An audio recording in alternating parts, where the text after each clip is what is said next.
Selamat pagi, Assalamualaikum warahmatullahi wabarakatuh. Waalaikumsalam warahmatullahi wabarakatuh. Selamat pagi, Bu.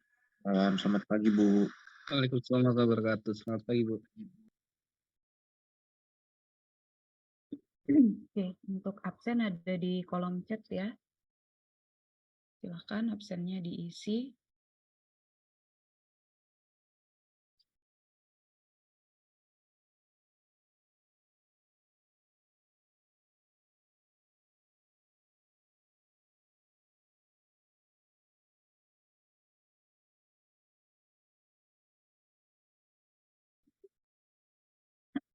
Oke. Hari ini pertemuan kita pertama di mata kuliah Sistem Mikroprosesor dan Praktikum di kelas RB. Oke, mungkin kita perkenalan dulu. Mungkin sebelumnya sudah pernah ya ketemu sama saya di kelas yang lain. Jadi untuk mata kuliah ini atau di kelas ini, itu dosen pengampunya saya, Niansa Putri Utami, dan Pak Afid. Nah, untuk 7 pertemuan awal itu nanti saya, jadi pertemuan 1 sampai 7, kemudian evaluasi tengah semester, pengampunya adalah saya, dan setelah ujian tengah semester, pertemuan 9 sampai 16 nanti oleh Pak Afid.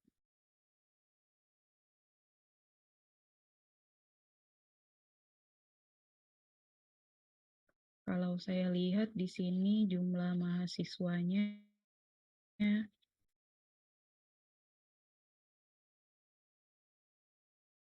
sekitar 60 ya. 60 orang. Jadi untuk sementara saya untuk absen biasanya itu ada 2 ya, untuk barcode, untuk siakat, dan absen manual yang menggunakan Google Form. Karena di siakatnya belum terintegrasi, jadi untuk sementara silahkan isi dulu untuk Google Form-nya, absen menggunakan Google Form, nanti barcode atau untuk siakatnya akan saya absenkan secara manual. Nah, untuk hari ini, sebelum kita mulai, mungkin saya mau berdiskusi dulu dengan kalian semua yang hadir di kelas ini, sekitar kayak 50 orang, terkait jadwal mata kuliah. Untuk mata kuliah ini atau kelas ini itu jadwalnya kalau yang sudah ditetapkan itu harusnya mulai di 07.30. Tadi saya undur sampai 08.00. Nah, untuk dengan saya selama 7 pertemuan atau 6 pertemuan selanjutnya itu saya mau berdiskusi atau negosiasi dengan kalian bagaimana kalau mulainya pada pukul 08.00. Setuju atau ada yang keberatan? Setuju. Izin masuk, Bu. Setuju, Bu. Setuju. Izin masuk, Bu. Setuju sih, Bu. Setuju, Bu. Oke. Maaf Bu, tapi apakah jadwal selesainya juga akan tetap pukul Bagaimana, Wahyu? apakah jadwal selesainya kan tadi kan jadwal mulainya dimulai pukul 8. Apakah jadwal selesainya akan tetap diselesaikan pada pukul 9.10? Kan mengingat ini selesai pada 9.10. Harusnya selesainya kalau dari jadwal itu jam 10 ya. Ada kelas lain ya?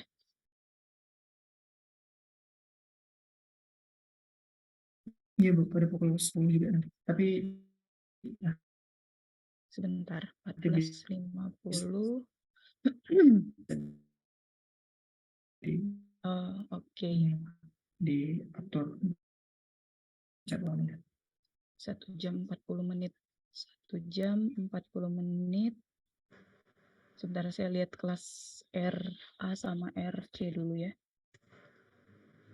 1 jam 40 menit di RC, kemudian di RA-nya 1 jam 40 menit, oke.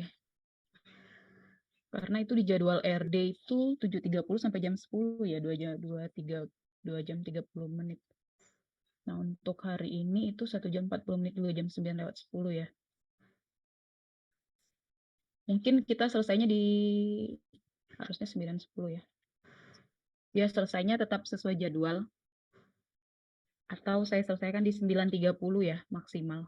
Kok 9:30 bisa?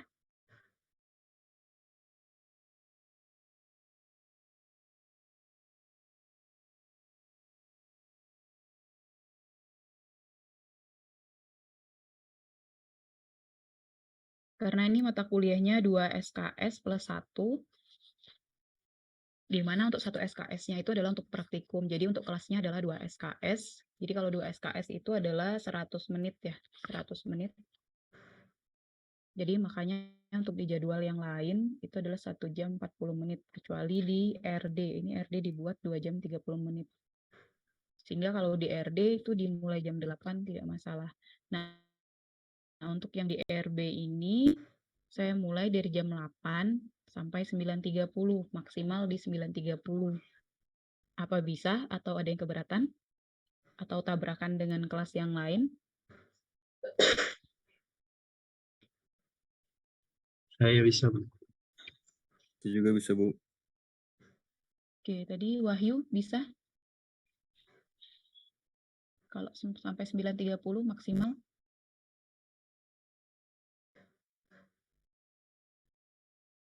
Halo, Wahyu?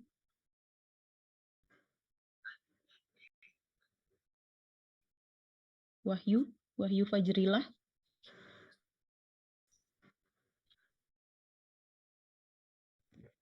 Izin masuk, Bu. Sepertinya Wahyu terlempar, Bu. Ini ada di Zoom-nya. Atau ada kendala data, Bu, mungkin. Di Zoom-nya ada namanya.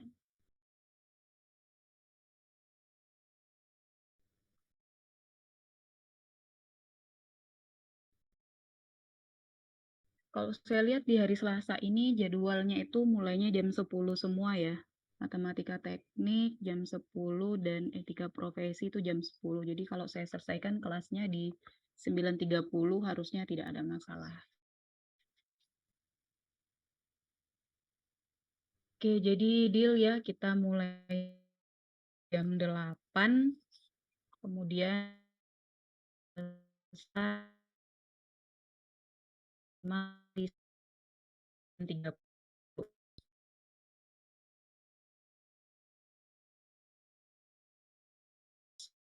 Membuat kuliah yang mana harus kita jalani, kita patuhi, dan kita terapkan selama perkuliahan 1 semester.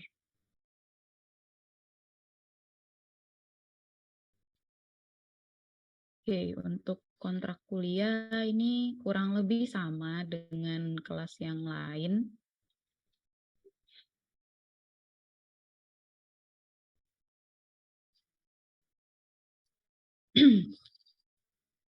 Untuk mata kuliah sismik ini tadi sudah saya sebutkan bahwa SKS-nya adalah 2+1, 2 SKS untuk teori di kelas dan 1 SKS untuk praktikum. Ini bagi yang mengulang harusnya sudah paham. Dan pastikan di kelas atau di KRS kalian ketika mengisi KRS kode mata kuliahnya adalah EL 2209 dan sesuai kelasnya ya. Kalau kelas RB ya masuk di RB, kalau RC masuk di RC. Jangan disiakat kelas RB tapi masuknya di RC atau sebaliknya. Nah, itu yang bikin repot adalah nanti kalian sendiri sewaktu rekap nilai. Nah, untuk dosen pengampunya itu adalah saya dan Pak Hafid. Sudah saya sebutkan tadi bahwa 7 pertemuan awal itu akan diisi oleh saya dan dilanjutkan oleh Pak Hafid sampai ujian akhir semester atau evaluasi akhir semester. Untuk perkuliahannya sendiri, metode kuliahnya adalah hybrid. Untuk teori, online, dan praktikumnya nanti ada yang luring. Jadi untuk praktikum ada 5 modul, 4 modul online dan 1 modulnya adalah yang offline atau luring. Jadi kalian mendapatkan experience dari memegang modulnya langsung ya, komponen atau hardware-nya secara langsung nanti. Nah, karena di sini mata kuliah ini adalah SKS-nya adalah 2+1, artinya teori dan praktikumnya tergabung, berbeda dengan mata kuliah semester lalu, misalnya di sistem digital. Sistem digital teorinya 3 SKS dan 1 SKS praktikum sistem digital. Artinya kalau seperti itu mata kuliahnya terpisah. Kalau kalian tidak lulus praktikum di semester di tahun berikutnya, kalian bisa mengulang untuk praktikumnya. Tidak perlu mengambil teorinya karena teorinya sudah lulus. Tapi kalau di sistem mikroprosesor dan praktikum, karena ini digabung SKS-nya 2+1, apabila praktikumnya kalian tidak lulus dan kelas teorinya lulus, maka tahun selanjutnya kalian akan mengulang sepaket lagi. Jadi ngulang teori dan praktikumnya. Jadi jangan sampai praktikumnya tidak hadir. Ada beberapa kejadian seperti itu ya tahun lalu. Karena praktikumnya ada yang luring, atau praktikumnya waktu itu di weekend ya, mungkin tabrakan dengan kegiatan lain dan atau apapun itu, sehingga praktikumnya kurang. Dari 5 modul, cuman hadir 2 modul, misalnya seperti itu ya. Kalau seperti itu, nilai praktikumnya kan jelek, sehingga mempengaruhi dari komponen penilaian. Nah, bisa-bisa mengakibatkan tidak lulus. Kalau tidak lulus, ya ngulang lagi tahun selanjutnya. Praktikumnya ngulang lagi, teorinya juga ngulang lagi. Jadi kalau bisa usahakan seimbang, teorinya hadir, praktikumnya juga dijalani. Nah, kebetulan untuk praktikum, komponen penilaiannya nanti akan digabungkan dengan tugas. Nanti akan saya jelaskan. Oke, ini ada beberapa capaian pembelajaran yang diharapkan ya dari beberapa materi yang disampaikan. Itu diharapkan ada outcome yang diperoleh oleh kalian. Ada indikator-indikator yang harus dipenuhi, dan untuk metode atau cara untuk mengukur indikator tersebut adalah dengan misalnya dengan memberikan tugas atau dengan kuis ataupun ujian. Itu adalah cara untuk mengetahui ketercapaian daripada mata kuliah ini. Oke, ini indikatornya. Mungkin di sini saya langsung saja ke cara pembelajaran. Berbagai metode, misalnya presentasi, mungkin di sini tidak diterapkan ya untuk presentasinya, hanya presentasi yang mempresentnya adalah saya, diskusi atau tanya jawab, simulasi dan ceramah ya. Nanti untuk simulasinya di praktikum. Kemudian tugas, untuk tugas tidak ada tugas kelompok, atau bisa jadi nanti ada tugas kelompok di setelah tengah semester. Untuk tugas individu itu pasti ada. Kemudian untuk kriteria penilaian, nah di sini untuk komponen penilaian itu praktikum dan tugas. Jadi praktikumnya digabung dengan tugas. Itu adalah sebesar 30%. Andilnya ya dalam atau bobotnya dalam penilaian akhir adalah 30%. Jadi nilai praktikum digabung dengan nilai tugas dibagi 2. Kalau praktikumnya misalnya katakanlah dapat 80 ya, nilai tugasnya dapat 80. Ternyata praktikumnya cuma hadir 2 modul, misalnya dapat berapa? Misalnya 40 lah. Berarti 80 tambah 40 ya nilai akhirnya. Dibagi 2. Jadi nilai tugasnya 60. 30% dari 60. Itulah nilai akhir untuk praktikum dan tugas. Lalu ada kuis. Kuis untuk bobot kuisnya juga 20%. Bisa jadi nanti kuisnya ada 2 atau 1 kali ya. Kalau 2 berarti nanti kuisnya dibagi 2. Komponen dari bobotnya itu terhadap nilai akhir adalah 20%. Sedangkan untuk sekarang namanya jadi ETS ya. Evaluasi tengah semester dan evaluasi akhir semesternya itu ada 25%. Di sini bobot yang cukup tinggi itu adalah praktikum dan tugas. Jadi jangan pernah menyepelekan ya, atau tidak mengerjakan tugas, tidak ikut praktikum. Jadi kalau kalian sudah mengambil satu mata kuliah, bertanggung jawablah atas keputusan kalian. Apapun kegiatan yang ada di mata kuliah itu diikuti dan dijalani. Jangan setengah-setengah. Kalau pengalaman dari kakak tingkat sebelumnya itu ada yang mengambil mata kuliah 7 pertemuan atau 8 pertemuan awal itu hadir, tugas mengerjakan, ikut evaluasi tengah semester.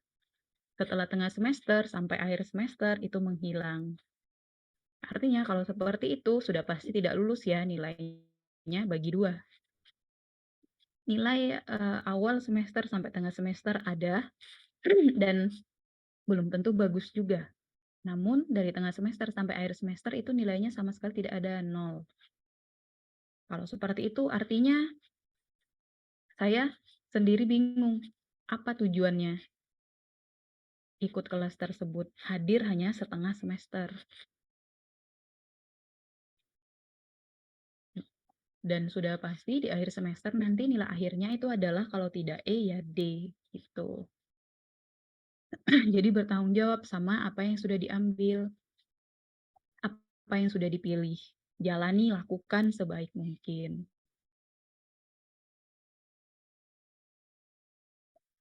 Dan untuk kategori penilaian, ini adalah bobot nilainya, konversi ya dari angka ke huruf.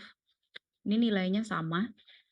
Untuk semua mata kuliah, bobot ini sama. Untuk mendapatkan nilai A, kalian cukup mendapatkan nilai akhirnya itu 75. 75 itu sudah A. 75 ke atas itu sudah pasti A. Dan untuk AB itu dari 68 sampai 74. Ini nilai akhir ya, nilai akhir setelah dari praktikum, kuis, ETS, sama EAS-nya dijumlahkan sesuai dengan bobotnya masing-masing tadi. Untuk B itu 60 sampai 67, BC itu 52 sampai 59, dan C adalah 45 sampai 51. Kategori lulus suatu mata kuliah itu adalah untuk nilai C. Kalau kalian targetnya C, ya sudah. Kalian cukup dapat nilai akhirnya antara 45 sampai 51. Tapi kan kita ikut mata kuliah itu atau mengambil suatu mata kuliah, target kita tentu saja yang paling tinggi, yaitu mendapatkan nilai A atau yang terbaik. Jangan memasang target yang penting lulus. Saya ngambil mata kuliah ini yang penting lulus. Jangan seperti itu. Targetkanlah nilai yang tertinggi. Ngaruhnya nanti adalah ke IP-nya atau ke IPK-nya. Kemudian untuk D. D-nya ini 35 sampai 44 dan kurang dari 35 itu sudah pasti E. Untuk nilai C itu biasanya ya, kalau mendapatkan nilai C itu jatuhnya bingung nanti di ujung. Karena kalau mau ngulang takut tidak lulus di tahun selanjutnya. Tapi kalau dibiarkan nilainya C. Nah, maka dari itu tadi jangan sampai lulus tapi dapat C. Usahakan dapat A. Jadi disiapkanlah targetnya sekarang, terus diatur strateginya seperti apa, atau metode belajarnya itu seperti apa. Gitu ya. Untuk jadwal perkuliahan, ini jadwal materi yang akan disampaikan dari pertemuan ke-1 sampai pertemuan 14, karena 2 pertemuan itu adalah untuk evaluasi. Nah, untuk pertemuan pertama itu adalah akan membahas mengenai kontrak kuliah. Untuk RPS tidak saya bahas lagi. Saya langsung sampaikan saja kontrak kuliah serta pendahuluan mengenai mikroprosesornya. Untuk minggu kedua nanti akan membahas mengenai microcontroller AVR ya. Microcontroller AVR. Kemudian minggu ketiga itu ada memori, mengenai pemetaan memori. Minggu keempat mengenai address decoder. Minggu kelima mengenai library dan pemrograman AVR. Minggu keenam mengenai pemrograman input-output pada microcontrollernya. Minggu ketujuh mengenai interrupt. Nah, biasanya untuk praktikum itu kalau tidak di minggu ke-6, minggu ke-7. Mulai dari minggu ke-6, minggu ke-7 ya, untuk modul pertama. Jikalau tidak ada perubahan, praktikumnya sama seperti tahun sebelumnya. Untuk yang pertama itu akan online. Dan dari 5 modul ya, 5 atau 4 modul itu nanti satunya itu harus offline. Kemudian setelah evaluasi tengah semester, nanti akan membahas mengenai register dari timer dan counter, lalu pemrogramannya, lalu di minggu ke-11 akan membahas mengenai komunikasi pada microcontroller, pada minggu ke-12 membahas mengenai ADC, minggu ke-13 mengenai input yang bisa digunakan pada microcontroller, minggu ke-14 membahas mengenai outputnya. Bagaimana interface antara microcontroller dengan output serta pemrograman. Nah, untuk minggu ke-15 dari pengalaman sebelumnya itu tidak terrealisasi untuk hasil karya mahasiswanya. Namun karena sekarang kita sudah mulai offline ya, sudah banyak yang offline, jadi mungkin akan direalisasikan untuk hasil karya. Jadi akan diberikan tugas besar. Nah, untuk ini, untuk tugas besarnya nanti akan disampaikan oleh Pak Afid. Kemudian di minggu terakhir 16 kita evaluasi akhir semester. Jadi ini adalah topik bahasan kita selama 1 semester ini. Untuk topik bahasan ini selama 2 tahun terakhir ini sama, belum ada perubahan. Sehingga bagi yang mengulang ini harusnya sudah lebih paham ya.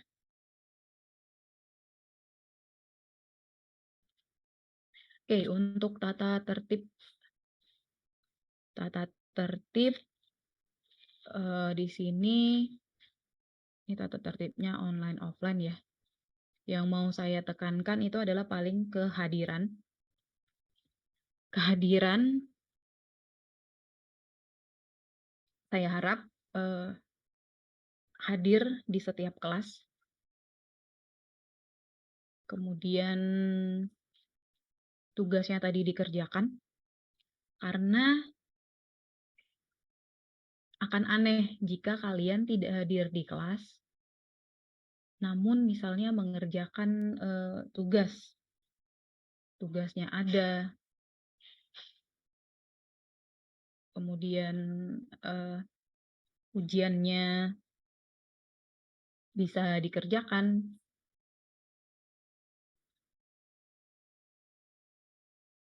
Memang ada yang seperti itu.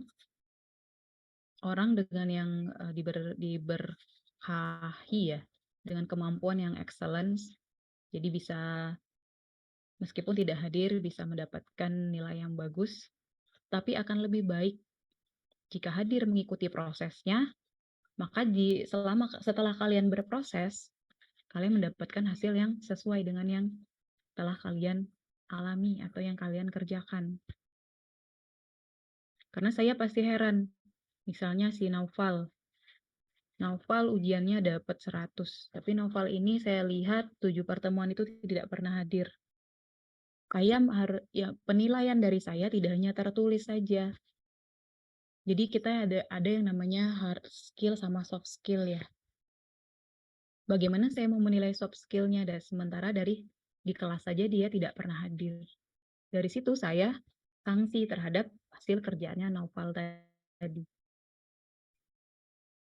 Seperti itu. Nah, hubungannya juga harusnya itu dengan absensi ya. Kalau saya dulu itu kuliah, kalau kehadirannya kurang dari 3 lebih dari 3 kali tidak hadir, itu tidak bisa ikut ujian. Selama ini di kalian masih ditoleransi ya.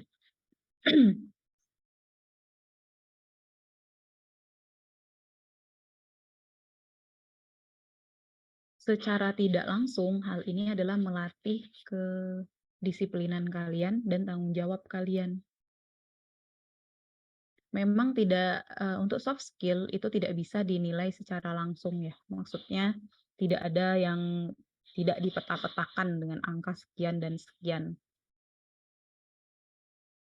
Tapi untuk soft skill itu nanti akan terbawa ketika kalian sudah lulus kuliah dari sini, sudah terjun ke masyarakat, ke dunia kerja. Kalau kalian terbiasa seperti itu, selamanya akan seperti itu, sulit untuk mengubah kebiasaan. Jadi kalau kalian kebiasaannya bagus, terbiasa bertanggung jawab, kalian akan seperti itu seterusnya. Dan sebaliknya, jadi diminta hadir, diminta bertanggung jawab, diminta bertoleransi, atau diminta jujur, itu untuk kebaikan kalian sendiri. Karena mengubah kebiasaan itu susah. Makanya, lakukanlah kebiasaan-kebiasaan yang baik. Kurangi dan hindari kebiasaan-kebiasaan yang buruk. Oke. Paling dari hak dan kewajiban itu yang mau saya tekankan, kehadiran ya. Kehadiran dan tugas.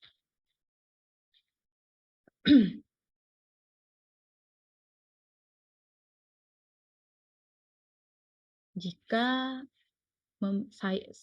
jika hasil ujian kalian tidak memuaskan misalnya, tapi kehadirannya bagus, aktif, saya bisa memberikan pertimbangan. Saya masih bisa mempertimbangkan untuk membantu. Tetapi jika kalau kalian saja tidak pernah hadir, kemudian ternyata tiba-tiba mengikuti ujian, tugasnya tidak ada, jadi saya sulit untuk membantu atau mempertimbangkan kelulusan kalian pada nilai akhirnya nanti. Biasanya semua dosen itu seperti itu. Ada kejadian ya di senior kalian, kuliahnya tidak pernah hadir, tidak pernah mengerjakan tugas, tiba-tiba ikut ujian. Ujian tengah semesternya ikut, ujian akhir semesternya ikut. Itu tidak logis ya. Tidak pernah hadir, tidak pernah mengerjakan tugas, tapi ujian tengah semester ikut, akhir semester ikut. Itu maksud dan tujuannya apa? Jangan mentang-mentang sudah di tingkat akhir, kemudian berpikiran, pasti saya lulus karena saya sudah di tingkat akhir. Terus dengan seperti itu bersikap hanya sesukanya ya, hanya tidak pernah ikut kelas, hanya mengandalkan ujian tengah semester. Tentu saja walaupun seperti itu ketika dosennya melihat ya, wah ini dari NIM-nya masih angkatan 17 atau dari NIM-nya sudah angkatan 16. Kalau semester depan itu sudah habis waktu perkuliahan, sudah harus DO gitu. Jadi gimana nasib anak ini? Apakah harus diluluskan? Seperti itu ya, dipaksa diluluskan. Nah, seperti itu tidak bisa. Jangan berpikiran seperti itu. Kalau sudah seperti itu kejadiannya ya mau gimana memberikan pertimbangan untuk meluluskan, sementara kalian sendiri yang mengulang mata kuliah itu tidak bertanggung jawab. Gitu ya, intinya bertanggung jawablah. Apa yang dikerjakan, lakukan sebaiknya. Apalagi kalau mengulang. Mengulang itu jangan dipikir karena mengulang, sudah pasti lulus. Belum tentu. Diberi kesempatan untuk mengulang, makanya lakukan sebaik mungkin.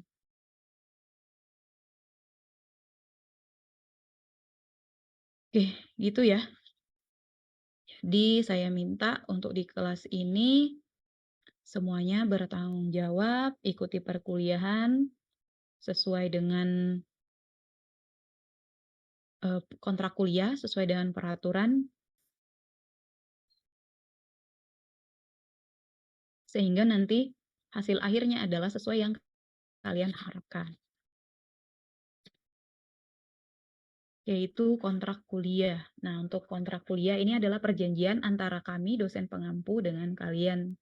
Yang di sini harus kita paraf, kita tanda tangani. Sebelum kita paraf, ada pertanyaan atau ada yang ingin menyampaikan pendapat, misalnya saya tidak bisa Bu mulai jam 8 pagi karena saya tidak bisa bangun pagi. Biasanya saya bangunnya baru bisa jam 10. Bagaimana kalau jadwal kuliahnya diubah gitu ya?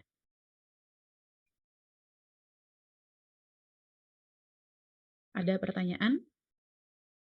Sejauh ini dari saya cukup sih, Bu. Oke, yang lain? Izin masuk cukup, Bu. Oke, berarti ini kita setuju ya kontrak kuliahnya, mulai dari bobot penilaian, kemudian persentase penilaian, materi penilaian, aturan perkuliahan. Nah, maka dari itu nanti saya minta satu orang perwakilan di sini untuk tanda tangan. Kemudian saya juga akan tanda tangan. Karena ini kontrak kuliah harus diserahkan ke prodi ya. Tandanya bahwa kita sudah menyetujui untuk melaksanakan perkuliahan di semester ini sesuai dengan aturan yang sudah kita diskusikan tadi. Oke, perwakilannya siapa?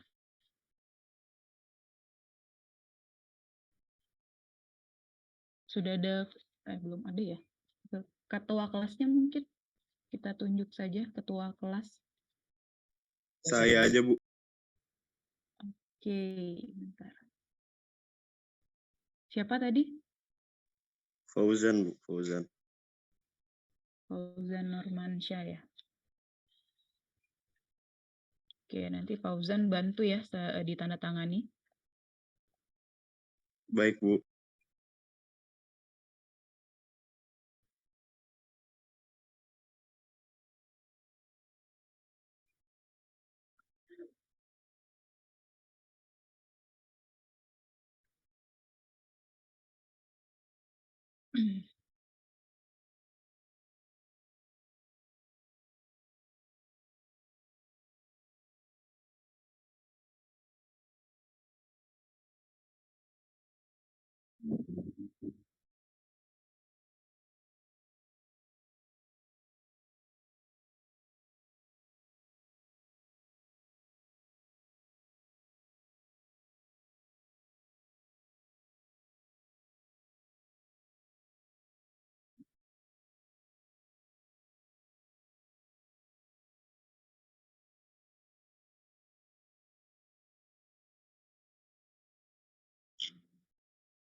Oke, sebentar ya.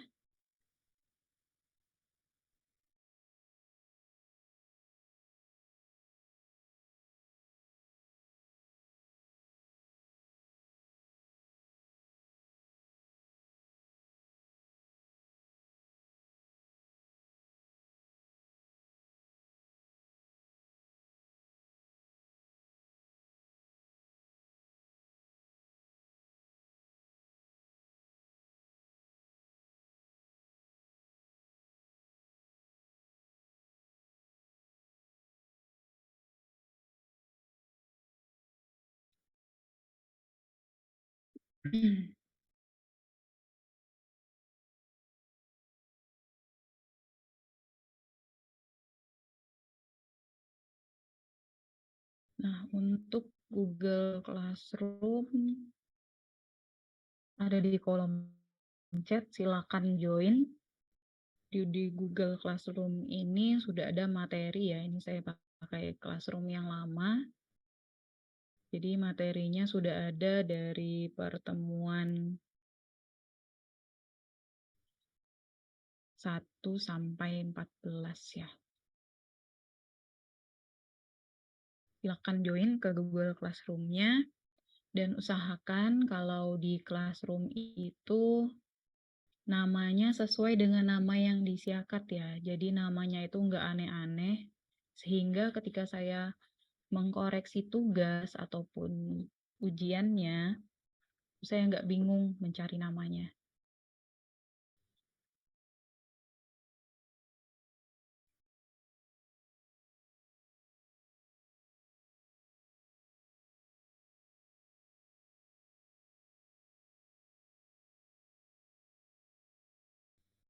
Oke, bisa diakses untuk Google Classroom-nya?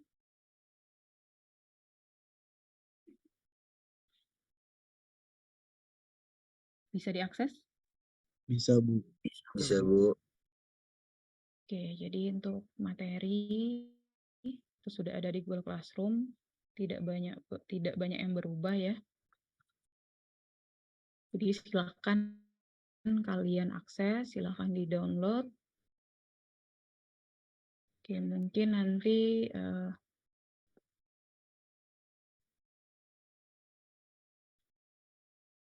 untuk hari ini saya akan menyampaikan pendahuluan dari mata kuliah ini sendiri. Apa saja yang kira-kira akan kita bahas selama satu semester ini.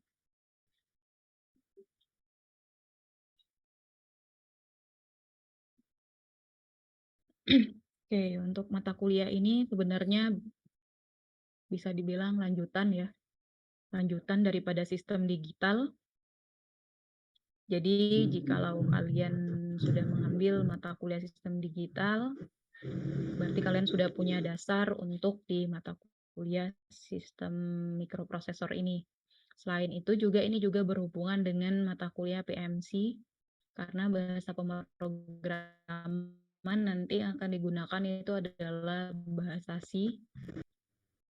Nah, di mata kuliah ini poin utama yang dibahas itu dari arsitektur, dari sistem mikroprosesor dan mikrokontrolernya, kemudian interface-nya dan pemrograman. Nah, setelah dari mata kuliah ini nanti itu akan ada lanjutannya atau akan berhubungan di mata kuliah misalnya di PSE ya. Sistem embed ini di semester atau di tingkat 4. Jadi dia berlanjut untuk mata kuliah ini. Jadi dari sistem digital kita sudah tahu ya rangkaian-rangkaian dan logika yang ada di suatu komputer misalnya.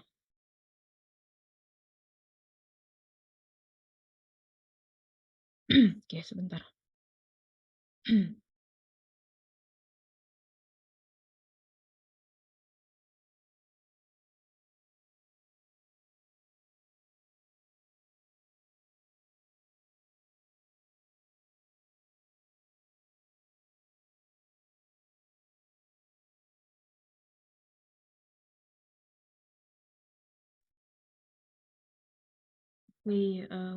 Untuk yang pertama,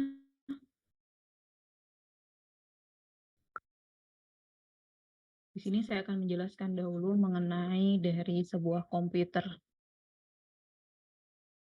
Kita tahu bahwa yang ada di komponen-komponen atau bagian kecil ya, bagian kecil yang ada di komputer itu adalah merupakan dari sistem digital.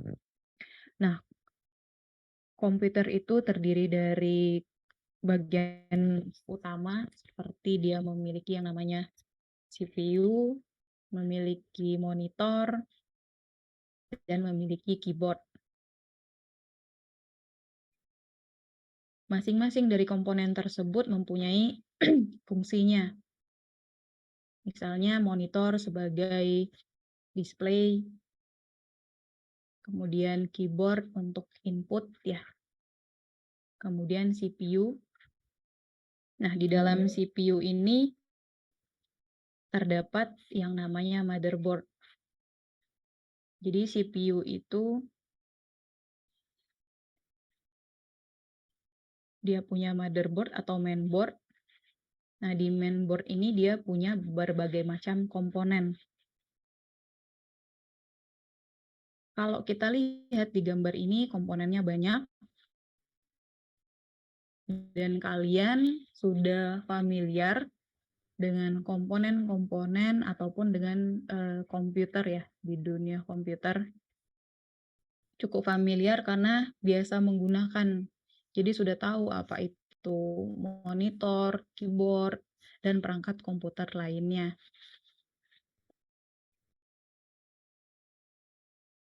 Dan untuk motherboard ini dia itu berada di dalam CPU, dari box CPU itu. Di CPU itu sendiri, di CPU itu sendiri terdapat motherboard. Salah satunya dari motherboard ini, kalau bisa dilihat itu adalah suatu papan ya atau board yang penuh dengan sirkuit logam,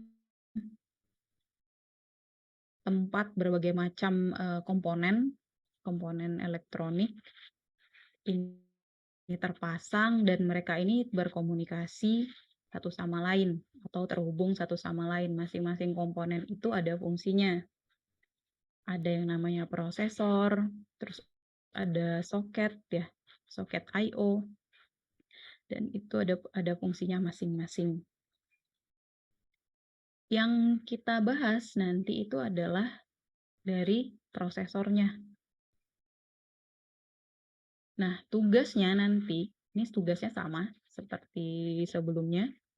Saya akan minta kalian untuk mengidentifikasi bagian-bagian daripada motherboard ini. Nanti di akhir perkuliahan akan saya jelaskan untuk tugasnya.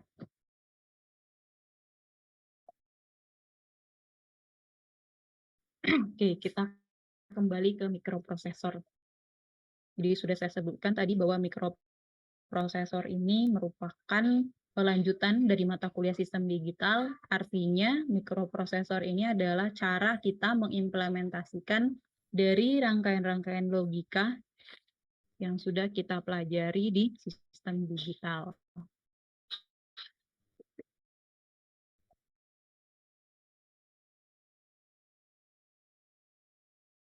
Nah, untuk sistem digital sendiri, kalau dari hardware-nya bisa menggunakan transistor, gerbang logika, serta menggunakan register. Sedangkan untuk software-nya bisa pakai machine code, bahasa assembler. Assembler ini adalah bahasa tingkat rendah yang sekarang itu jarang digunakan atau tidak ada lagi yang menggunakan karena sudah ada bahasa tingkat tinggi ya atau high level seperti bahasa C, C++ ataupun Java. Jadi kalian tidak dapat experience lagi untuk assembler. Kalau dulu saya itu masih diperkenalkan assembler. Bahasanya masih ini ya, masih sangat-sangat sederhana. Sehingga untuk perangkat elektronik yang sekarang itu tidak mendukung lagi untuk menggunakan assembler. Makanya lebih dipelajari dari bahasa tingkat tingginya seperti bahasa C ataupun C++. Oke, ini untuk arsitektur sistem mikroprosesor. Sebuah komputer itu memiliki komponen utama yang terdiri dari CPU dan I/O unit dan memori dan bus atau saluran ya. Jadi ini tidak bisa bekerja sendiri. Jadi CPU ini tidak bisa bekerja sendiri. Begitu juga dengan komponen yang lainnya. Jadi mereka ini saling terintegrasi. Kalau kita lihat di sini, CPU itu sendiri memiliki komponen lain di dalamnya. Jadi CPU itu terdiri dari 3 komponen utama, yaitu ada yang namanya ALU, ada yang namanya RU atau RU, ada yang namanya CU atau CU. ALU adalah arithmetic logic ya, arithmetic logic unit. Nah, fungsinya adalah untuk melaksanakan operasi, karena tadi dari namanya aritmatik, berarti operasi aritmatika, kemudian L-nya itu adalah logik, berarti operasi logik dari sebuah sistem, atau misalnya dari sebuah komputer. Nah, di ALU ini operasi seperti, kalau aritmatik itu seperti penambahan, pengurangan, perkalian, maupun pembagian. Sementara untuk yang logiknya, itu adalah seperti gerbang-gerbang logika yang sudah kalian pelajari. Jadi operasi-operasi gerbang yang menggunakan gerbang logika itu terjadi di ALU pada CPU. Kemudian RU atau RU. Di sini R-nya itu adalah untuk register unit. Di sistem digital kita sudah belajar mengenai register ya. Register digunakan untuk memori atau menyimpan data. Sehingga di sini registernya juga berfungsi sebagai tempat menyimpan data. Nah, data tempat khusus yang digunakan untuk menyimpan data hasil operasi dari si ALU tadi, kan ALU melakukan operasi aritmatik dan logik. Hasil operasi aritmatik dan logik ini bisa disimpan di RU dalam register khusus yang dinamakan dengan akumulator. Jadi di RU ini ada akumulator.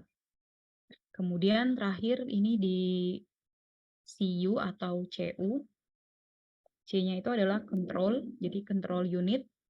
Fungsinya adalah untuk mengendalikan aliran data pada saluran data atau pada data bus, pada address bus, dan pada control bus ya.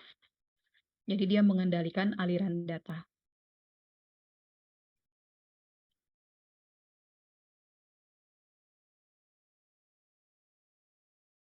Nah, semua kalau dari blok diagram ini yang kita lihat, semua peralihan data atau proses jalannya data yang terjadi itu diatur dan dikendalikan oleh CPU ini. Ini dia adalah intinya. Misalnya dari data dari I/O unit menuju CPU itu menggunakan control bus.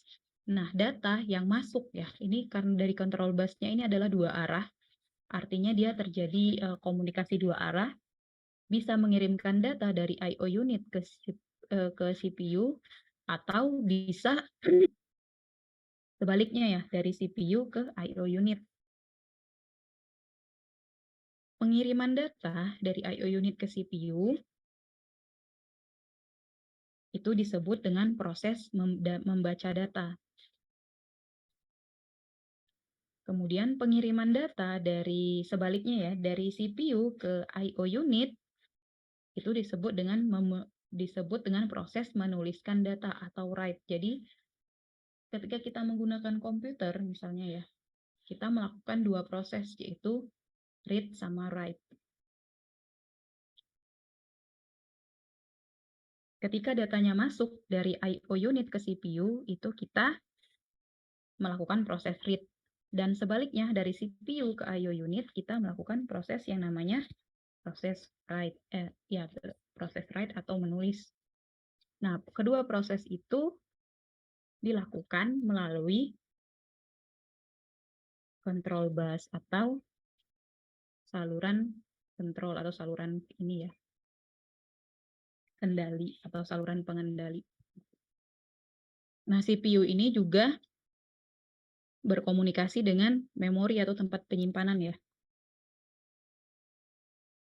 Bisa menyimpan data ke memori, artinya dia mengirim data ke memori, ini dia menyimpan data, dan sebaliknya. Kalau dari memori unit ke CPU, artinya dia mengakses ya, mengakses data yang sudah disimpan. I/O unit juga berhubungan dengan memori unit. Bisa melalui data bus, bisa melalui address bus. Nanti address bus ini tujuannya atau fungsinya untuk apa akan kita bahas di minggu selanjutnya ya. Terutama hubungannya adalah dengan memori. Untuk pemetaan memori ya, kita menentukan alamat daripada memori. Jadi di sini mikroprosesor ini dia tidak bisa bekerja sendiri. Dia butuh kontribusi dari I/O unit. I/O di sini adalah input output ya, I/O ini. Input output, perangkat input dan output, terus perangkat memori, dan untuk bisa berkomunikasi satu sama lain dia membutuhkan yang namanya saluran atau bus. Ini adalah arsitektur dari sistem mikroprosesor. Nah, bentuk fisiknya itu adalah seperti ini ya. Jadi kalau ada yang hobi nih, hobi mengotak-atik misalnya dari perangkat elektronik, katakanlah komputer, pernah komputernya rusak ya, komputer ya, ataupun laptopnya pernah rusak, kemudian kalian bongkar. Nah, di motherboard-nya itu adalah ada komponen yang seperti ini. Itulah yang dinamakan prosesor ya, mikroprosesor. Nah, ketika kalian membeli perangkat elektronik seperti komputer atau laptop, kalian juga ada orang yang ingin dengan spek tertentu, misalnya prosesornya harus merek A, harus merek B gitu. Nah, ini contohnya, ini mikroprosesornya adalah keluaran atau pabrikan dari Intel. Bentuk fisiknya itu adalah seperti ini. Nah, ini ada kakinya ya, atau pin ya, pin-pin daripada si prosesor ini sendiri, dan pin-pin ini itu ada artinya. Nanti akan kita bahas. Ini kita baru pengenalan aja ya, pendahuluan. Nah, untuk arsitekturnya, jenis dari arsitektur mikroprosesor ini ada dua, ada arsitektur Harvard dan von Neumann. Kalau Harvard arsitektur ini hubungannya adalah dengan memori atau penyimpanan ya. Untuk Harvard, memori penyimpanannya ini terpisah antara RAM sama ROM, sehingga dia membutuhkan dua saluran. Dia membutuhkan dua bus. Sedangkan untuk von Neumann, untuk ROM sama RAM-nya itu adalah satu, digabung dalam satu memori yang sama. Pemetaan memorinya sama, sehingga dia hanya butuh satu saluran. Jadi, address bus dan data busnya itu digabung dalam satu saluran atau satu bus. Itu bedanya antara arsitektur Harvard dan von Neumann. Nah, kalau tadi mikroprosesor, dia terdiri dari ini ya, komponen-komponen ini terpisah-pisah. Sekarang kita punya yang namanya microcontroller. Nah, microcontroller ini adalah penggabungan dari keempat komponen tadi di dalam satu chip. Kalau ini prosesor, dia butuh nih, ada prosesor satu, dia butuh I/O unit, dia butuh memori, dia butuh saluran agar bisa bekerja. Kalau di microcontroller, semua komponen ini sudah digabung dalam satu chip, terintegrasi dalam satu chip. Nah, untuk jenisnya microcontroller ini banyak, mulai yang dari paling kecil ya, 4 bit, ada yang 8 bit, 16 bit, dan 32 bit. Ini jenis-jenis daripada microcontrollernya. Bentuk fisiknya itu sama atau mirip ya dengan mikroprosesor tadi. Untuk pabrikannya juga berbagai macam.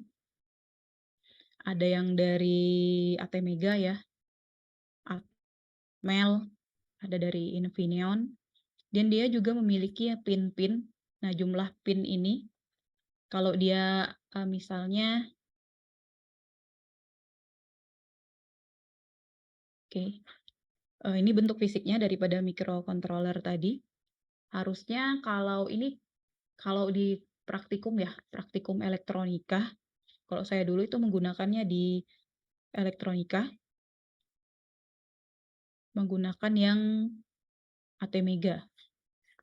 Jadi kalau yang sering kalian dengar ya IC, misalnya IC ATmega sekian, ATmega sekian, nah itulah yang dinamakan dengan microcontroller.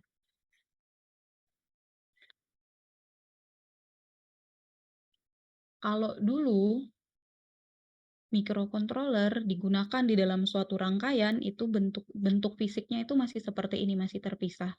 Jadi ketika kalian ingin membuat suatu, misalnya katakanlah kalau di robotika itu yang paling biasanya ya, yang paling sederhana itu adalah misalnya membuat line follower.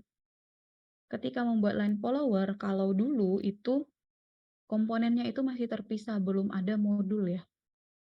Jadi kalian membeli sendiri ATmega 16 atau mau pakai ATmega 8535 atau mau pakai ATmega 32. Kemudian kalian beli komponen-komponen yang lain, misalnya IC regulatornya, kemudian untuk perangkat soket I/O-nya, nanti kalian gambar sendiri sistem minimumnya, kemudian Setelah, jadi ya sistem minimumnya kalian pasang, kalian solder tadi daripada komponen-komponen tadi termasuk IC ini dalam suatu sistem minimum ya namanya kalau saya dulu. Nah, kalau sekarang itu kalian tidak perlu lagi melakukan hal itu karena sudah banyak modul-modul yang tersedia di pasaran. Jadi ketika kalian beli bentuknya itu udah seperti ini. Sudah ada prosesornya, sudah ada ini ya, soket ya untuk, penghubung dengan perangkat lain. Sudah ada rangkaian kristal atau osilatornya, jadi kalian tidak perlu membuat sendiri. Yang banyak beredar di pasaran itu sekarang seperti Arduino, itu merek pabrik Arduino yang paling umum. Harganya juga bervariasi mulai dari yang paling murah ya, untuk paling murah itu adalah yang Uno dan yang paling mahal. Ada juga yang merek lain ya seperti Raspberry. Jadi kalian tidak perlu lagi tuh membeli satu komponen atau satu IC. Kemudian kalian solder, kalian pasang untuk prosesornya ini ya. Karena sudah ada modul di pasaran. Jadi tinggal ketika kalian ingin membuat suatu sistem atau suatu alat, itu kalian tinggal bisa beli sesuai dengan kebutuhan kalian. Maunya yang jenis mana atau tipe mana. Itu adalah keuntungan kalian di era sekarang ini. Sudah dipermudah. Tetapi alangkah baiknya kalau kalian juga belajar menggunakan seperti IC yang terpisah seperti ini ya. Jadi dirancang sendiri, jadi tahu bagaimana cara menggambar ya, menggambar PCB misalnya menggunakan aplikasi, katakanlah misal pakai Eagle, kemudian setelah di layout bagaimana cara menerapkan layoutnya tadi, memasang dari gambar di aplikasi, kemudian menaruh ya gambarnya tadi di PCB, terus setelah jadi ya layoutnya di PCB, terus memasang per komponen. Jadi kalau anak elektro, harusnya sudah punya experience seperti itu. Apalagi kalau yang ini ya, di robotika, harusnya kalau di robotika sudah tahu atau sudah paham dan sudah punya pengalaman di hal tersebut. Mungkin tidak melakukan ini ya, penglayoutan dari awal, tapi untuk dari modul seperti pakai Arduino, itu harusnya sudah pernah mencoba. Kalau anak elektro itu harus punya ya perangkat-perangkat, misalnya seperti kalau di sistem digital, praktikumnya sistem digital itu untuk gerbang-gerbang logika ada IC-IC tertentu, misalnya gerbang N menggunakan IC 7406 ya, 06 atau 08, antara itu ya, saya lupa. Jadi kalian harus tahu tuh, harus punya tuh IC-IC-nya. Punya PC board atau apa ya namanya. Jadi kalian bisa mencoba sendiri untuk gerbang logikanya. Begitu juga untuk kuliah yang lain. Jadi bisa mencoba untuk misalnya Arduino, punya modul Arduino. Kemudian integrasikan yang paling simpel saja. Bagaimana cara misalnya ingin menyalakan suatu LED, katakanlah ya, mau menyalakan suatu LED. Bagaimana caranya menggunakan Arduino. Belajar saja dari yang simpel-simpel dulu. Jangan sampai anak elektro tidak tahu komponen-komponen dasar seperti itu. Oke. Oke, untuk macam-macam komputer, ada yang namanya superkomputer, karena namanya dari namanya kita sudah tahu ya super. Jadi dia kemampuannya juga super, termasuk kemampuan komputasinya. Nah, untuk penyusunannya biasanya dia terdiri dari CPU yang diparalelkan, sehingga terintegrasi dan bekerja secara berkesinambungan ya. Lalu ada mikroprosesor tadi ya, yang terdiri dari CPU, memori, I/O, dan yang terpisah ya. Nah, kalau microcontroller tadi, itu adalah bagian dari mikroprosesor yang sudah diintegrasikan di dalam suatu IC atau Integrated Circuit. Ada juga yang DSP atau Digital Signal Processor, karena di sini signal processing ya. Jadi dilengkapi instruksi khusus untuk pengolahan sinyal digital. Jadi ini sekilas saja mengenai macam-macam komputer. Nah, bagian-bagian seperti tadi dari I/O ini ya, dari mikroprosesor. Di mikroprosesor tadi ada di arsitekturnya itu ada memory unit. Kemudian dari misalnya komputer sendiri itu ada memori. Memori tadi itu digunakan untuk menyimpan data, di mana untuk memori itu rangkaian dasarnya adalah menggunakan rangkaian preflop ya, atau register. Di memori itulah kita menyimpan berbagai macam data yang kita butuhkan atau yang kita gunakan. Nah, untuk jenis memori sendiri itu ada dua. Ada yang namanya volatil dan non-volatil. Apa bedanya? Kalau volatil, sifat penyimpanan daripada memorinya itu adalah sementara. Jadi, kalau memorinya itu volatil, dia penyimpanannya bersifat sementara. Artinya data tersebut akan hilang ketika memorinya tidak mendapatkan sumber listrik. Jadi, ketika komputer kalian itu dimatikan atau tidak mendapatkan aliran listrik, maka data yang tersimpan itu akan hilang. Nah, jenis daripada volatil ini adalah static RAM, misalnya ya, RAM ya, Random Access Memory. Nah, jenisnya itu ada dua, ada yang statis, ada yang dinamis. Statis RAM atau SRAM yang biasa disingkat dengan SRAM, ini itu tersusun dari rangkaian preflop. Statis RAM itu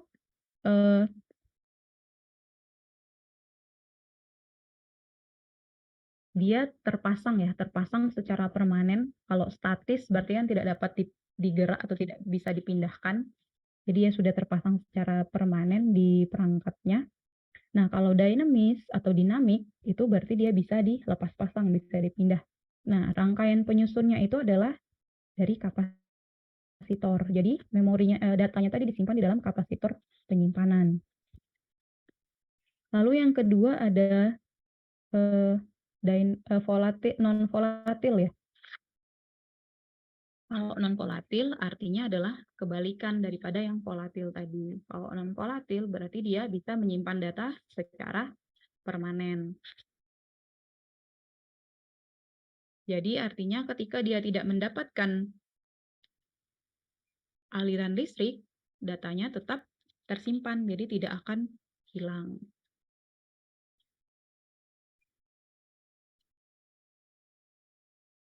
Jenis-jenisnya, apa saja jenis daripada non-volatil? Ada yang namanya ROM, Read Only Memory. Ini jenis yang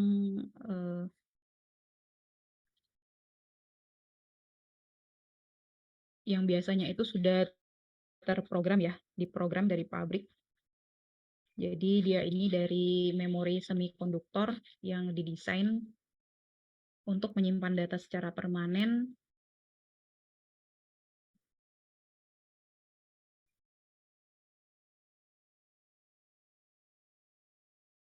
Nah, proses penyimpanan data atau pemasukan data pada ROM ini itu biasanya disebut dengan programming atau burning ya, burning in.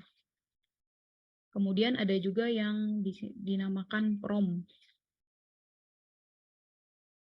PROM P-nya itu adalah programmable ya, programmable read only memory.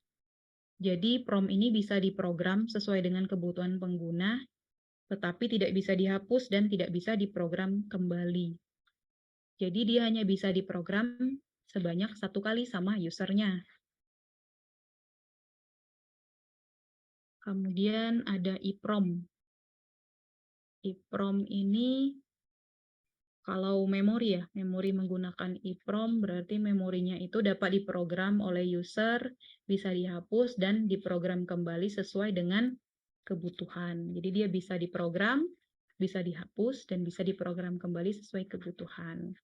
Nah, biasanya karena dia proses pemrogramannya ini memakai tegangan listrik itu sekitar 10 sampai 25 volt dengan menggunakan library khusus ya, menggunakan library khusus yang terpisah dengan rangkaian EEPROM-nya.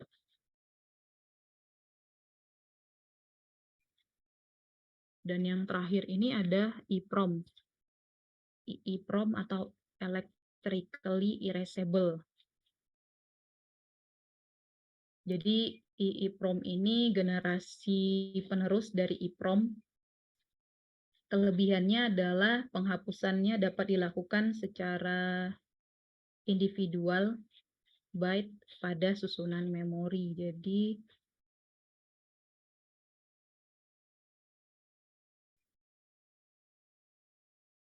penghapusan dan pemrograman EEPROM sendiri bisa dilakukan di dalam rangkaian ya, tanpa membutuhkan sinar UV dan unit pemrogramer PROM yang khusus.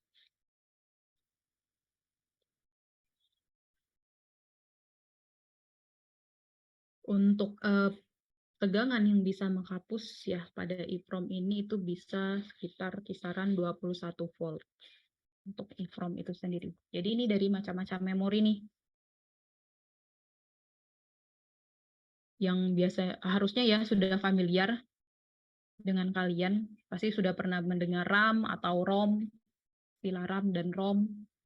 Ketika kalian membeli alat elektronik seperti komputer atau laptop, bahkan handphone ya, kalian juga mempertimbangkan dari memori penyimpanan, karena itu jadi salah satu poin penting. Semakin besar ukuran daripada RAM sama ROM-nya, biasanya harganya itu juga semakin mahal. Kalau untuk prosesor biasanya semakin ini ya, semakin update generasinya, biasanya juga harganya juga semakin mahal ya untuk prosesornya, karena nanti hubungannya itu adalah dengan kecepatan komputasinya, kecepatan dari proses kerja daripada si device tersebut. Kita sampai jam 15 menit lagi ya. Ini contoh bentuk fisik daripada RAM sama ROM. Kalau statis tadi itu sudah terpasang, tidak bisa dipindah. Kalau dinamis itu bisa dipindah ya, bisa dilepas pasang. Oke, ini contoh rangkaian atau wiring ya di dalam daripada si dynamic RAM, karena tadi dia menggunakan kapasitor sebagai penyimpanan. Jadi dia ada kapasitornya yang digunakan untuk penyimpanan, berbeda sama static RAM. Kalau SRAM dia menggunakan rangkaian flip-flop. Jadi ini contoh yang statis RAM. Misalnya dia menggunakan rangkaian flip-flop SR ya.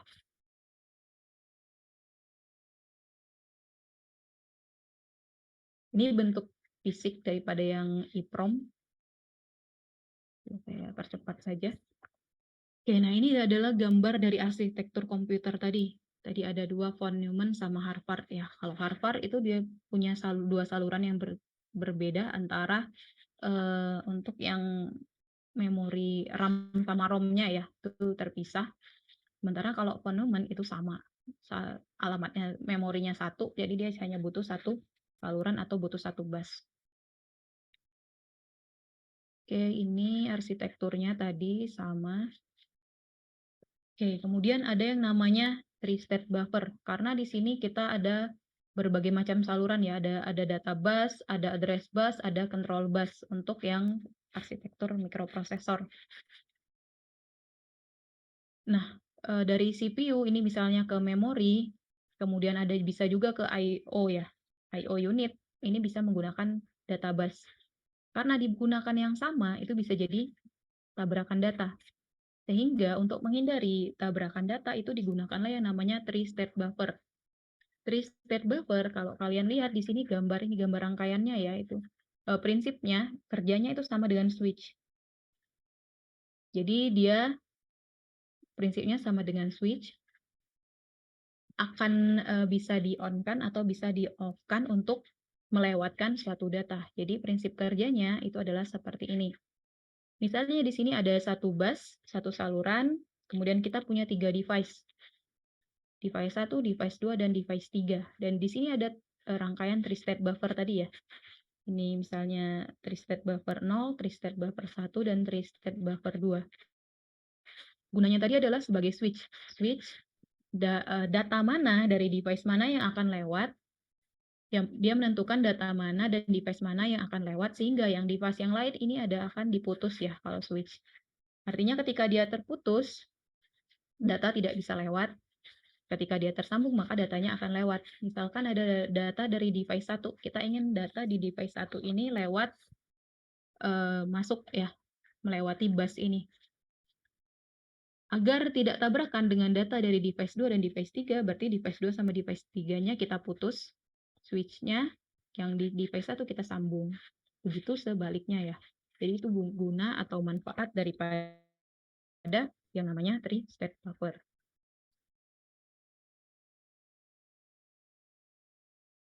Kemudian memori.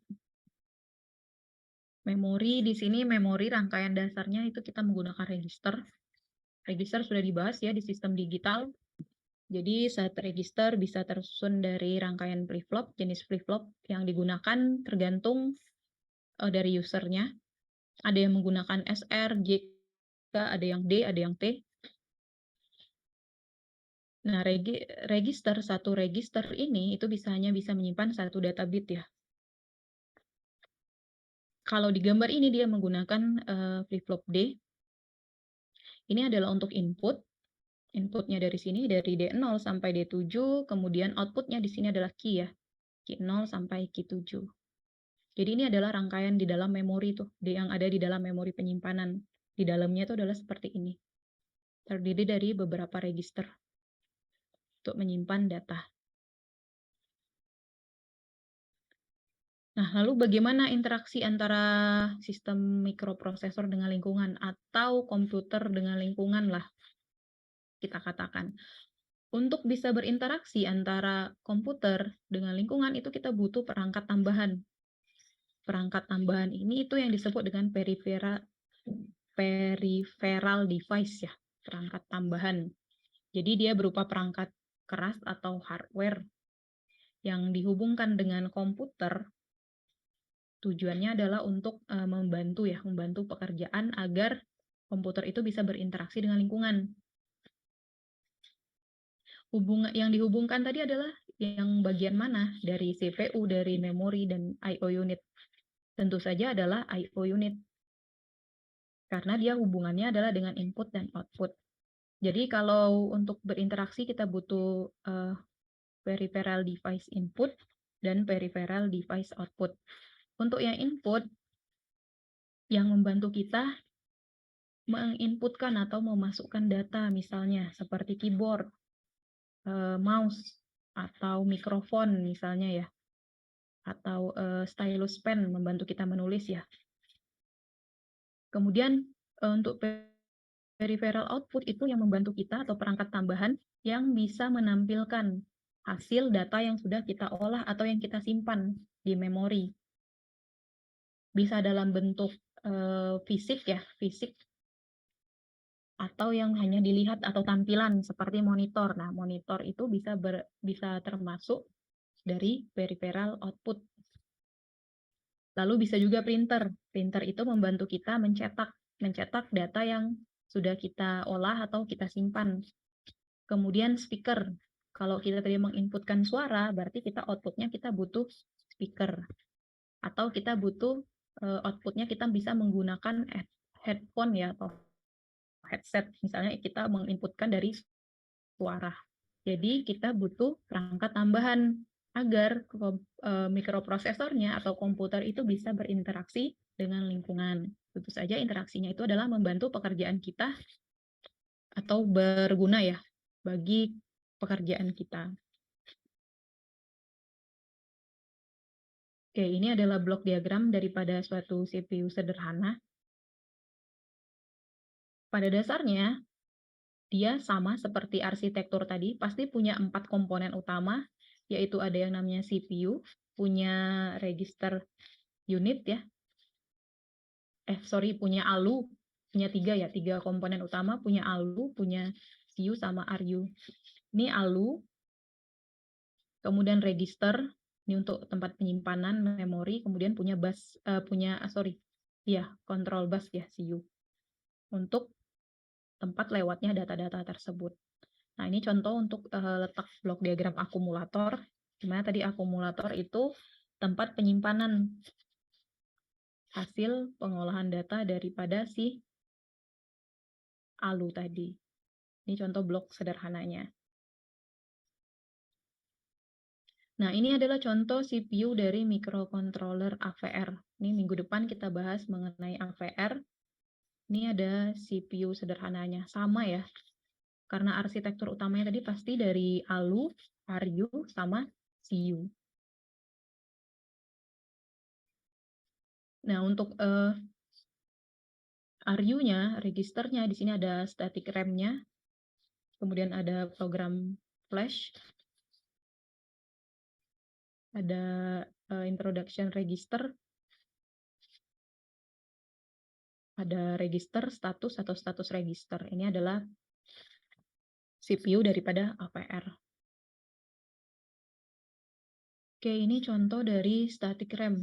Block diagram static RAM dengan tipe 6264 ya. Di sini ada 3-state buffer. 3-state buffer tadi tujuannya adalah untuk sebagai switching agar data tidak tabrakan ya pada saluran bus.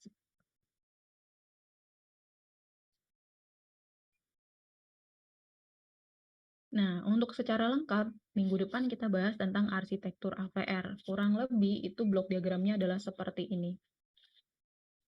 Bentuknya, bentuk daripada microcontroller AVR itu adalah sama dengan ini ya, bentuk-bentuk fisiknya adalah seperti ini. Jadi dia punya pin atau kaki, yang mana masing-masing pin ini punya fungsi tertentu atau fungsi khusus. Nah, di dalam ini, walaupun dia ukurannya kecil ya, hanya berapa senti dikali berapa senti, misalnya yang ini ya, ada juga yang ukurannya besar, cukup besar. Ini di dalamnya itu adalah seperti yang blok diagram yang tadi. Nah, blok diagram yang ini. Di dalamnya dia punya, kalau microcontroller tadi kan terdiri dari komponen lain, komponen dari CPU, dari I/O, memori, dan bus yang tergabung dalam satu chip tadi. Di dalam itu dia punya keempat tadi. Ada CPU, ada I/O, dan ada memori. Nah, ini untuk CPU-nya di sini. Ini CPU-nya. Kemudian ini ada port atau pin atau kaki-kakinya tadi. Yang kaki yang banyak tadi itu ada namanya kalau di AVR. Biasanya itu namanya dari pin A, pin B, pin C, sama pin D ya. Ada 4 pin. Nah, masing-masing pin itu terdiri dari 8 kaki. Ini ada 8. Nah, penamaannya itu biasanya mulai dari 0. Misalnya pin B, berarti dari B0 sampai B7. B0 nanti fungsinya untuk apa, B1 untuk apa, dan seterusnya itu punya fungsi masing-masing. Di AVR itu nanti juga ada yang namanya osilator. Osilator ini terhubung dengan rangkaian kristal. Fungsinya apa, nanti akan kita bahas di minggu depan ya. Ada juga untuk tempat memori penyimpanan, ini misalnya ada EEPROM-nya, ada clock ya, ada clock, kemudian ada watchdog timer, itu tujuannya untuk apa, itu akan kita bahas. Jadi kurang lebih blok diagram ya, arsitektur AVR ini misalnya yang ATmega 8535 itu adalah seperti ini. Pada dasarnya apapun jenis daripada microcontrollernya itu komponennya itu sama, mirip-mirip. Namun yang mungkin yang kelihatan sekali perbedaannya itu adalah di kakinya atau pin-pinnya ya. Satu jenis IC itu port A-nya itu fungsi port A-nya bisa jadi berbeda. Port inilah nanti atau pin inilah nanti yang berhubung dengan peripheral device tadi, bisa berhubungan dengan input, perangkat tambahan input, bisa juga berhubungan dengan perangkat tambahan yang berfungsi sebagai output. Untuk bisa membuat, misalnya kalian ini ya, membuat suatu sistem atau suatu alat atau project, kemudian membutuhkan menggunakan I/O device, maka kalian harus tahu masing-masing port atau pin daripada si IC microcontrollernya itu mana yang berfungsi sebagai input, mana yang sebagai output. Agar bisa tahu itu harus melihat yang namanya datasheet. Oke, 2 menit lagi ya. Ini arsitektur MCS 51. Kalian tidak dapat lagi mengenai MCS 51 karena MCS 51 ini adalah untuk yang pemrograman bahasa assembler. Kalau saya dulu di sini masih dapat. Jadi bahasa assembler tadi adalah bahasa tingkat rendah. Nah, untuk komponennya, arsitekturnya itu adalah kurang lebih seperti ini, sama seperti yang tadi, hanya saja dia lebih sederhana. Dan biasanya ukuran memorinya itu, kapasitas memorinya itu adalah lebih kecil untuk MCS 51.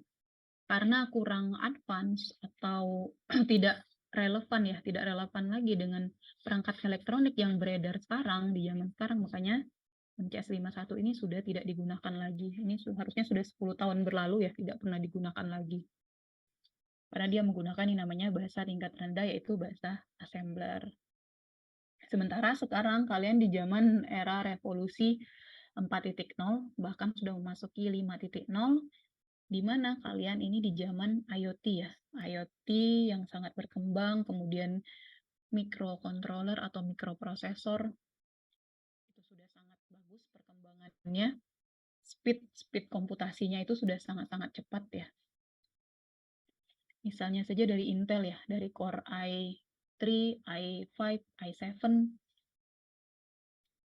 apa lagi ya yang terbaru. Nah, itu semakin update generasinya, itu speed komputasi daripada prosesornya itu juga semakin cepat ya, semakin bagus.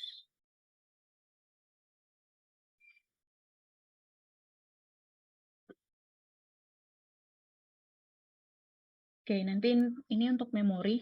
Kita akan pelajari di memori. Kita akan memberikan pemetaan alamat memori. Kita memberikan, kita punya data, misalnya data A. Data A ini mau kita taruh di ruangan. Nah, ruangannya itu kita harus kasih nama agar datanya itu tidak tercampur ya. Jadi dia punya alamat masing-masing. Jadi memori A pergi ke alamat A, memori B pergi ke alamat B. Nah, di situ nanti kita akan belajar bagaimana cara memberikan alamat daripada memori. Jadi saya jelaskan sekilas saja. Oke, ada yang terakhir ini ada namanya endianness. Di sini untuk endianness kita memberikan mengurutkan data ya, atau merepresentasikan data berdasarkan kalau dia big endian, berarti kita taruh MSB-nya itu di paling kecil. Kalau dia little endian, kita taruh LSB-nya yang paling kecil. Jadi tergantung mau pakai big endian atau little endian. Oke, itu untuk pendahuluan daripada mikroprosesor kita pertemuan pertama. Ini untuk tugasnya. Yang pertama tadi di slide 3 ada gambar motherboard. Nah, di gambar motherboard itu kalian identifikasi minimal 15 komponen. Kalian jelaskan, kalian identifikasi nama komponennya apa, kemudian jelaskan fungsinya. Lalu yang nomor 2 menjelaskan perbedaan arsitektur ini, kemudian contoh implementasinya. Dan yang ketiga, dan menjelaskan dan memberikan contoh mengenai volatil dan non-volatil memori. Ini tugasnya ditulis tangan ya. Tugasnya ditulis tangan, kemudian nanti dikumpulkan di Google Classroom kelas.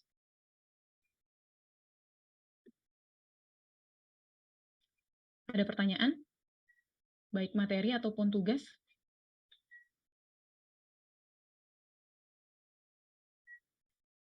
Cukup. Oke, cukup jelas ya.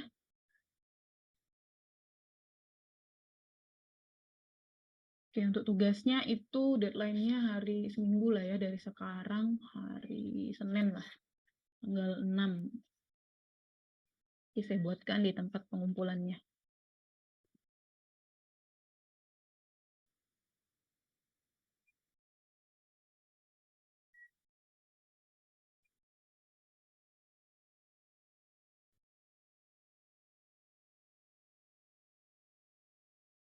Oke, ada pertanyaan? Cukup? Cukup, Bu. Sejauh ini cukup, Bu. Oke, jadi itu tadi ya pengenalan dari mata kuliah sistem mikroprosesor.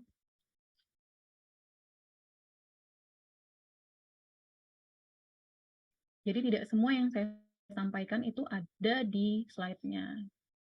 Jadi silakan buat catatan sendiri.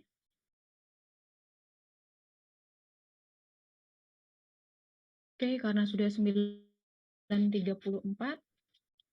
minggu depan kita sesuai diskusi kesepakatan ya, kita mulai jam 8 pagi. Untuk link Zoom akan saya sampaikan sebelum kelas dimulai.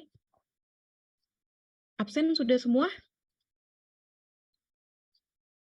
Saya sudah, Bu. Sudah, Bu. Oke, baik yang namanya belum ada di siakat atau mau yang PRS-an dan sebagainya, tolong kerjakan ya. Tugasnya tetap dikerjakan karena sudah masuk penilaian. Baiklah kalau begitu untuk pagi ini saya cukupkan kuliahnya sampai di sini. Terima kasih atas kehadirannya. Selamat pagi. Assalamualaikum warahmatullahi wabarakatuh. Waalaikumsalam.